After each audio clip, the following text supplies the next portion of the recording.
Carlos Casemiro is up for sale. Very, very, very huge story coming in through, and it has followed up very many stories that I'm going to hate to come in through from Man United, not from Man United, but from some people around Man United, that even United was considering to sell him during the January transfer window. But as it stands, it's not really going to go the right direction. Welcome to the United Matters channel. Erik ten Hag hinting on wanting Man United to win an FA Cup and a Premier League, calling it a double, and what we expect today as United opens up its third round FA Cup game down in Wigan Athletic.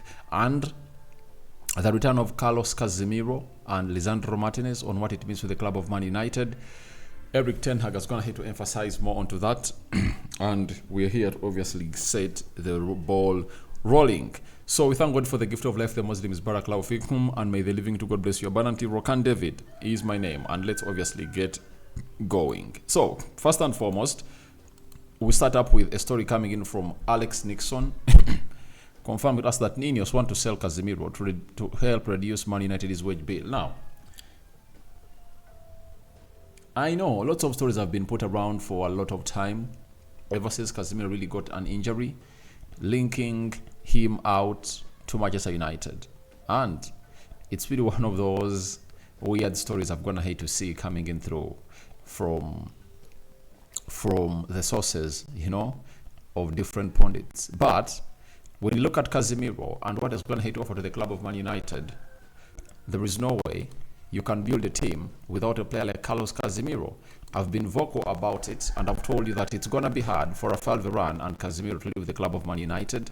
Though, out of the two, I've been consistent telling you that I would rather lose Rafael Varane other than losing Carlos Casemiro, because when you're having players like Kobe Menu, the Dangos of this world, you need a player like Casemiro to be in that midfield such that they learn a lot from him. He is now at the level of obviously telling them what to do in the midfield. And I think this is what keeps Eriksen and Casemiro around the club of Man United. And it's a shame for the people at Man United to come in through and really talk about Casemiro leaving. And these are sources that are going to hate to link him to Saudi Arabia and very many other teams. They went ahead to link him to Bayern Munich. But any team has to be having an experienced player. And they are relating it to the poor start of the season that he had. But trust me, tell me, which player was playing very well ever since the season started? We've not had that player who has been consistent. I think one of those that I'm going to hate to try to be a little bit consistent is Alejandro Garnacho. I've seen Dallo. So we're having limited players that I'm going to hate to really show us that they're really consistent. And even Rasmus Højlund has tried, though he has not gone ahead to score as many goals as people think he's supposed to score, and we've always gone ahead to vocalize the reason as to why this man is not scoring in very many goals as he's supposed to be scoring. And the reason has always been creativity is lacking at the club of Man United in the final third, right? Then when you look at Carlos Casemiro, he's earning £360,000 a week. Now, if I'm to ask you, according to how this player played last season, do you really give him that amount of money? I do. Why? Even this season at the start, by the time he got injured, he was the top scorer of Man United. He had 4 goals this season, and he's a CDM. So there is a lot that Casemiro adds onto the side of Man United that people are really ignoring, and he's going nowhere. I tell you, he's going nowhere because he's back and he's going to be playing. He needed this rest, I think of close to 2-3 months, and he's now trying to see to it that everything goes on to plan. I think he's going to hit rest enough, and the moment he gets back on the field of play, I know he's going to click and get back to the Casemiro that he was last season. Everyone is not going to talk about him. This has been really happening to very many players at the club of Man United, that United plan to sell him because of his dip in form. And this reason of the wage bill has always come in through as an excuse to many. But is he the only player that is earning that amount of money that is not worth it? No. There are players like Anton Martial. They're supposed to leave. Jadon Sancho, he's not supposed to be earning that amount of money. Look at Marcus Rashford. He's earning close to £400,000 a week at the club of Man United. But if you see how he's going to hate to be playing this season, why aren't they talking about him? He has been one of the worst performers on the field of play. Though in the previous 2 games, he has gone ahead to register a goal and an assist, trying to get back. When this team clicks, people aren't going to publish these stories. Be here, stay on this channel. This story is going to die a natural death. Casemiro is going to return. He's going to play in that midfield. He's going to really do the needful for the club of Man United. And he's going to play alongside Kobe Menu, something that was lacking last season because he was playing alongside Eriksson, and Eriksson is not as fast and hardworking as Kobe Menu. So that's what we anticipate. But I tell you, Carlos Casemiro is going nowhere. And for the wage bill, they still have lots of players to deal with that are really having huge salaries. And for Casemiro last season, he played very many games. I think he never missed out a game because of injury. The only games he missed out were because of the suspension, because he never played 8 Premier League games. So I don't see why they are talking about him, because he makes news. And trust me, people are looking out for stories to put out on the club of Manchester United. That is it. So as it stands, I see him going nowhere, and I think he's gonna really stay at the club of Man United because of what he offers. And I've seen people, Carlos Casemiro is not that kind of player that they need. Who tells you? If the manager brought him in and yielded results, it's written nowhere that that a player should be playing at the same level. Sometimes they are what we call deep in form, but class stays permanent. And it's not to it that however much Casemiro looked struggling at the start of the season, he was one of those players that was scoring even goals. He was a CDM, but he registered 4 goals. So he's back, and he's going to do his magic. He's going to silence the haters, and they are going to eat their words. Trust me, they are going to eat their words. And no one is going to sell this guy because he's really worth it. Erik ten Hag on Lisandro Martinez and Carlos Casemiro. He has said they are 2 high-quality class players who will take the team forward. We are looking forward to their return, but we have to wait.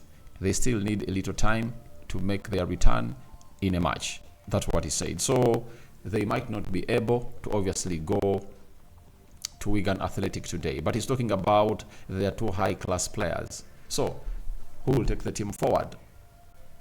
This duo is one of those duos that I can't wait for to see them play in the team of Man United, because they are a kind of a set that helps us a lot. We look at Lisandro Martinez, he helps us a lot as he builds from the back. You all know that. Then Casemiro, he's one of those people responsible for getting that ball from Lisandro Martinez and really take it forward. When you look at United, they've been lacking players like Carlos Casemiro and Lisandro Martinez in this season because of their 2 important roles. The stadium area has been shaky, and we needed a Casemiro to return and Lisandro Martinez. So the manager is hitting on them needing some more time to obviously get going, but we know they're not far off from returning. Then Erik ten Hag, he says it's a good signal that they are back on the pitch with the team in training. Now we need to take the next step so that they are fully integrated into training collective, and they will then be able to work with us. So it's just a matter of time.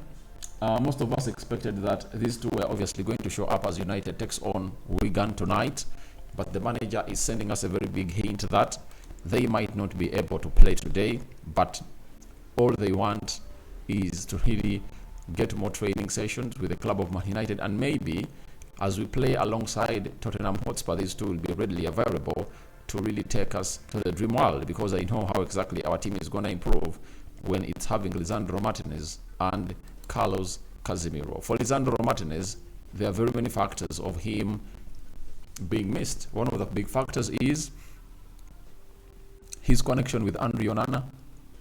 As a press-resistant player, will help us a lot play from the back, and he is obviously a very, very, very tough player the way he goes into the tackles, and the way he obviously plays. You know, his forward play is really great. So that is Lisandro Martinez for you, and he gets you everything that you want at the club of Man United, and he's a special talent. To me, he's one of the most technically gifted central defenders in the world I'm going to hate to see. He has shown us exactly what he's made of. That is Lisandro Martinez. Then we go to Erik ten Hag coming out and obviously sending in a message. I was one of the people that I'm going to hate to obviously say this, that we are still in the Premier League race. And people are saying no, but the manager told us that we still have the Premier League, so we have 2 trophies to play for. We will play for the Premier League and the FA Cup. That is it, because that's what makes United. You know, if at all you've just gone ahead to start supporting United in this era where we've been trophyless for some time. United was a team that set the bar so high that winning trophies became our third name. So Erik ten Hag is sending a signal that we are not supposed not to look at the trophies.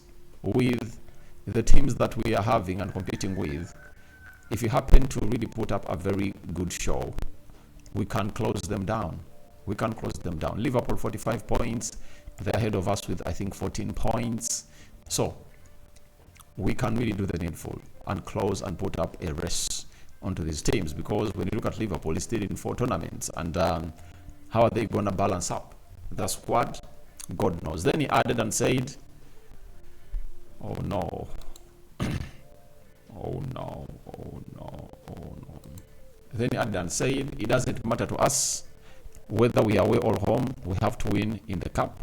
It's always make or break, and you have to be ready. An opponent will always be 100% against Man United, but especially the FA Cup against United. So we have to be ready, to be good and prepared. So Ten Hag is ready for the encounter against Wigan Athletic today, and he's hitting on us being ready.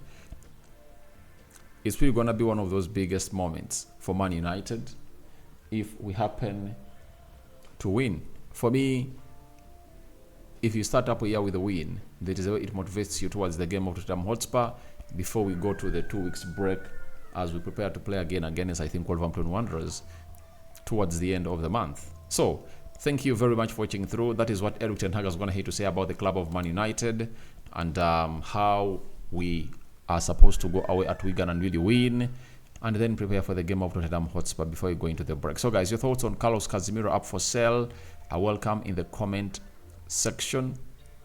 What do you make about it? Do you think he's going to be sold or he's not going to be sold?